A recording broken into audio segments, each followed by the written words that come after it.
महाविकास आघाडीचे उमेदवार निलेश लंके यांच्या प्रचारार्थ राष्ट्रवादी काँग्रेस शरद पवार गटाच्या नेत्या सुप्रिया सुळे यांनी नगरमध्ये महिलांशी संवाद साधला। यावेळी राष्ट्रवादी काँग्रेस शरद पवार गटाचे शहराध्यक्ष अभिषेक कळमकर यांनी मार्गदर्शन केले। या प्रसंगी दादाभाऊ कळमकर, कल्याणीताई फिरोदिया, प्राची कळमकर, नीताताई बर्वे, नलिनी गायकवाड, सक्षना सलगर उपस्थित होते। आपल्या राज्यातली सत्ता ऑक्टोबरमध्ये, नोव्हेंबर, डिसेंबर, जानेवारी, 26 जानेवारीला तुम्ही जेव्हा नगरमध्ये असाल ना, तेव्हा तुमचा क्राईम शून्यावर आला असेल हा शब्द मी तुम्हाला नाही चालणार आहे। सगळं बाद झालं, फार दिवस सगळं सहन केलं। कोणासाठी सहन करायचं आणि का सहन करायचं? हा देश कोणाच्या मर्जीने चालत नाही। हा देश भारतरत्न डॉक्टर बाबासाहेब आंबेडकरांच्या संविधानाने चालणारे आणि म्हणूनच आपल्याला निलेश लंकेच्या मागे उभं राहायचं।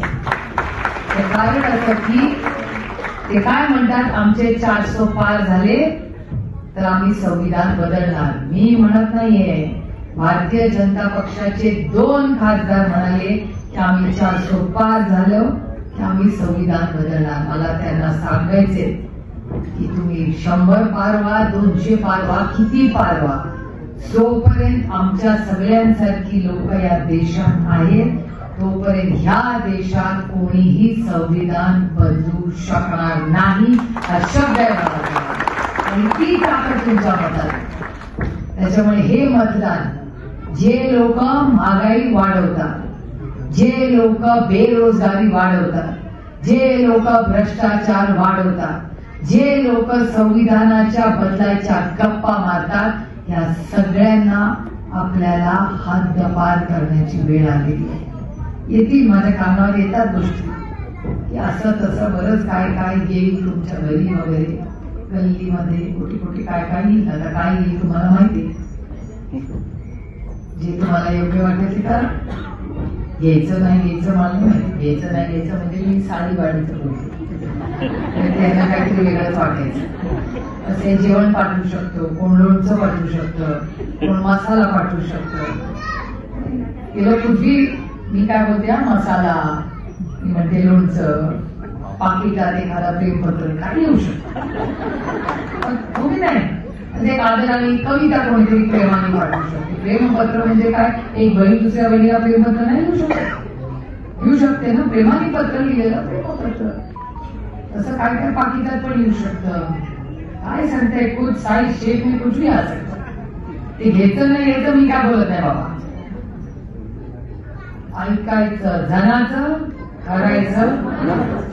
आणि मी तर माझ्या पांडुरंगावर माझं प्रेम, माझा पांडुरंग मला काय सांगतो, खरं बोलायचं, सत्याच्या बाजूने लढायचं आणि आपल्या तोंडात हल्लीचं आपलं नाव ठेवायचं, आपलं काम करायचं। तुम्हाला ज्याच्यावर प्रेम, विश्वास, आदर आहे त्याच्यावर तुम्ही विश्वास ठेवा, प्रेम ठेवा। माझं म्हणणे की सत्ता माणसाला मानतो, मी तर सगळ्यांचाच करतो। माझ्यावर कधी कधी टीका पण होते, कारण मी सगळीकडे जाते। परवा तर माझ्या मतदारसंघात माझ्या सासूवरनं माझ्यावर टीका जाते। माझी सासू चर्चमध्ये जाते, मी खरं खरं सांगितलं, ते म्हणजे अरे त्याच्यावर पण टीका, त्यांना प्रॉब्लेम काय आहे, त्यांना माझ्या विरोधात बोलायला काहीच नाही, कारण का मी भ्रष्टाचार केला नाही। मी माझ्या मतदारसंघात नेहमी असते, मी सगळ्यांची कामं करते, प्रेमाने करते। कारण का मी कामं का करते, कारण का मी त्याला आशीर्वाद असते। कुणाचीही सेवा करणं आपल्या सगळ्यांच्या संस्कृतीमध्ये, कुणाचीही मदत आणि सेवा करणं हे आपलं भाग्य आहे। त्याच्यामुळे काम तर केलंच पाहिजे आणि म्हणून निलेश लंके असाच एक लोकप्रतिनिधी असणार आहे, जो दिल्लीत पण असणार आहे आणि गल्लीत पण तुमच्या सुखदुःखात असणार। त्यामुळे जबाबदार आपला भाऊ म्हणून, त्यामुळे आपल्याला हे सगळा बदल घडवायचा असेल तर आपल्याला निलेश लंकेंना मतदान करावं लागेल। आज समाजामध्ये द्वेष पसरवण्याचं काम काही लोक करतात, असं वाचनात येतं, लोकांमध्ये चर्चा होते। पण मला त्या लोकांना सांगायचंय, मेरा भारत बहुत महान है। इथली प्रत्येक महिला, आम्ही सगळे भारतीय आहोत, एकामेकावर प्रेम करतो। तुम्ही किती आमच्यात भांडणं लावा, आम्ही भांडत बसणार नाही। नाही लागलं होतं, पण आता बरं आहे, म्हणलं वजन कमी झालंय, आपल्याला आपलं वजन शारीरिक आणि राजकीय दोन्ही वाढवायचे आहे. तर मला म्हणाले 2 तास पण झोपत नाही. मोठा मतदारसंघ आहे, जबाबदारी जास्त आहे आणि लोकप्रतिनिधी म्हणजे लोकांचा प्रतिनिधी आहे. त्याच्यामुळे लोकांचे सुखदुःख प्रश्न समजून घेण्यासाठी मी संपूर्ण मतदारसंघ पिंजून काढतो. आज मोठ्या संख्येने महिला आहेत. या सरकारला, ज्या सरकार आहे त्याला मत का नाही द्यायची आपण दिली. एक नाही, नगरकरांनी 2 वेळा त्यांना संधी दिली. पण मला तुम्हाला प्रश्न विचारायचा आहे की आपण त्यांना मतदान केलं, आपल्या पदरात काय पडलं? महागाई कमी झाली का? सिलेंडरचा भाव काय? डाळीचा भाव काय होता? 200 रुपये 200 रुपये किलो डाळीचा भाव झाला. भाजी स्वस्त आहे का दूध स्वस्त आहे? दूध आपण म्हणजे नगरला लिटरला किती आहे दूध आता? 75, 72, 70, 75 बरोबर. शेतकऱ्याला 25 रुपये लिटर आणि तुम्हाला 75 रुपये लिटर. मधले 50 रुपये जातात कुठे हो? हा एक मोठा प्रश्न आहेच ना. आणि दुधाला भाव नाही, त्यांना मिळत नाही, तुम्हाला स्वस्त मिळत नाही. तिथे डाळीला भाव नाही शेतकऱ्याला, तुम्हाला इथे परवडत नाही. मग हा एवढा मोठा बदल कशामुळे झाला? महागाई वाढली, बेरोजगारी वाढली आणि भ्रष्टाचार तर वाढलाच आहे. आणि त्याच्यामुळे आपल्याला याच्यात बदल करावा लागला. आणि हे बदल करायची ताकद ही तुमच्यामध्ये आहे आणि तुमच्या एका मतामध्ये. असं अजिबात म्हणायचं नाही माझ्या बाई एका मताने काय होणार आहे. तुमच्या एका मताने या देशामध्ये इतिहास होणार आहे आणि निलेश लंके नगरचा खासदार म्हणून दिल्लीला जाणार आहे. त्याच्यामुळे एक मत महत्वाचं, एक मत. आता मला सांगा, निलेश दादाचं चिन्ह काय? तुतारी वाजवणारा माणूस. किती नंबरला आहे? अरे वा, सगळ्यांना माहिती आहे. आता मला सांगा, आपल्याला मी मगाशी शेतकऱ्यांना म्हणत होते, त्यांना सांगत होते आपल्याला दूध, कांदा बरोबर, वीज, रस्ता, पाणी, वीज, रस्ता, पाणी, दूध, कांदा बरोबर. हे सगळं कोण आपल्याला देणार? लंके बरोबर.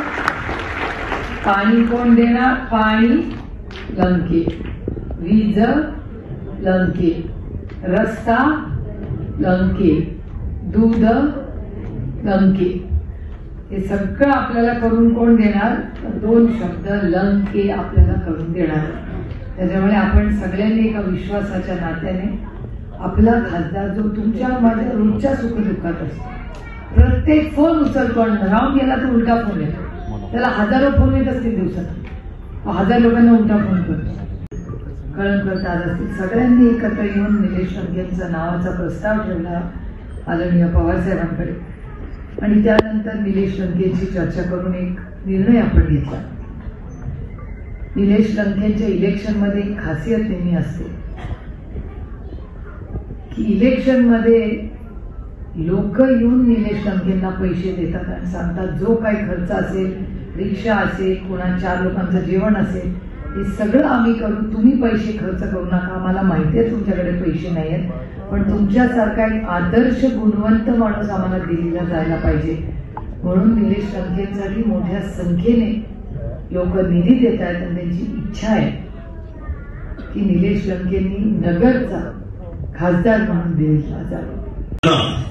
देशातल्या लोकप्रिय खासदार आमच्या नेत्या आदरणीय सुप्रियाताई सुळे यांचं या ऐतिहासिक नगर शहरामध्ये आपल्या सर्व आमच्या मायबाप जनतेच्या वतीने, महिला माता भगिनींच्या वतीने, उपस्थित सर्वांच्याच वतीने मी स्वागत करतो. उपस्थित या ठिकाणी आदरणीय व्यासपीठ पक्षाचे अध्यक्ष जिल्हाध्यक्ष राजेंद्र तात्या फाळके, आदरणीय माजी आमदार दादाभाऊ, शहर काँग्रेस पक्षाचे किरण भाऊ काळे आणि उपस्थित सर्वच आमच्या महिला राष्ट्रवादी काँग्रेस पक्ष शरदचंद्र पवार पक्षाच्या सर्व महिला पदाधिकारी, उपस्थित बंधू आणि भगिनींनो, खरं तर वेळ कमी दिलेला आहे आणि ताईंना जसं आता 2 दिवसात इलेक्शन आलेलं आहे, तर खऱ्या अर्थाने मला एवढंच सांगायचंय की ही लोकसभेची निवडणूक यंदाची वेगळी आहे.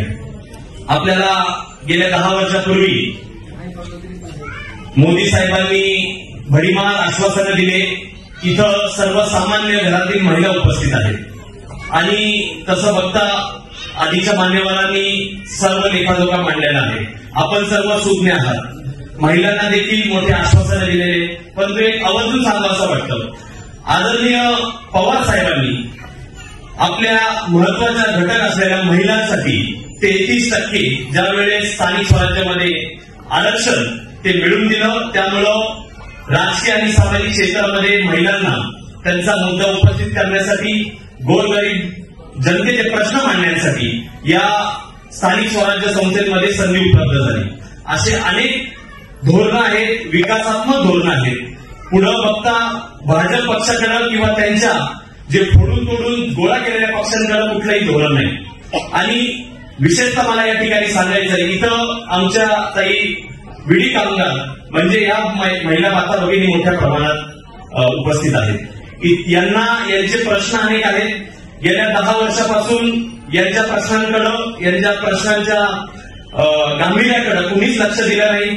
जे दिलं गेलं पाहिजे होतं, यांना किमान यांचा जो रोजगार आहे तो रोजगार वाढला गेला पाहिजे होता. यांच्या आरोग्य जे पण काही प्रश्न आहेत त्यासाठी सुद्धा यांना सामाजिक ज्या पण काही अडीअडचणी निर्माण होतात त्या सुद्धा त्याची दखल घेतली पाहिजे होती. परंतु सातत्याने जे पण लोकप्रतिनिधी निवडून दिले गेले त्यांनी काही लक्ष दिलं गेलं नाही.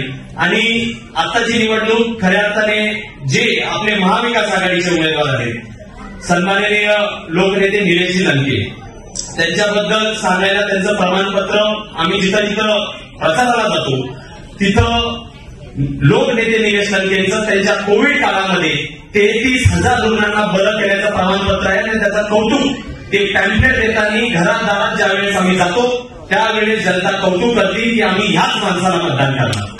एक सर्वसामान्य, एक शिक्षकाचा मुलगा ज्याला कुठल्याही पद्धतीचं अभिमान नाही आणि तळागाळात ग्राउंड लेवलवर काम करणारे असा सर्वसामान्य घरातील शिक्षकाच्या मुलाला पवारसाहेबांनी संधी दिलेली आहे.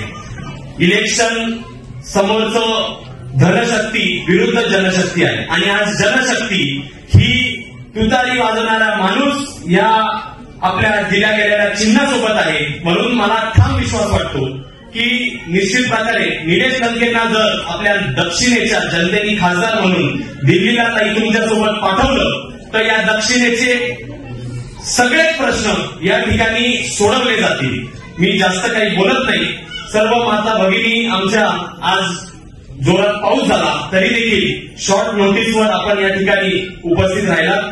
मी राष्ट्रवादी काँग्रेस पक्ष शरदचंद्र पवार पक्षाच्या वतीने या ठिकाणी आपले आभार व्यक्त करतो आणि पुढे देखील आपलं कुठलंही काम असू द्या, मला एवढंच ठामपणे म्हणजे आम्ही ठामपणे हे सांगतो की लंके साहेबांचा मोबाईल हा 24 तास या ठिकाणी चालू असतो. समोरच्या उमेदवारांकडे 25 ते 30 असे पीए आहेत. त्या पीएला पार करून आठवडा निघून जातो आणि आमचा आहे तो प्रश्न तसाच राहतो.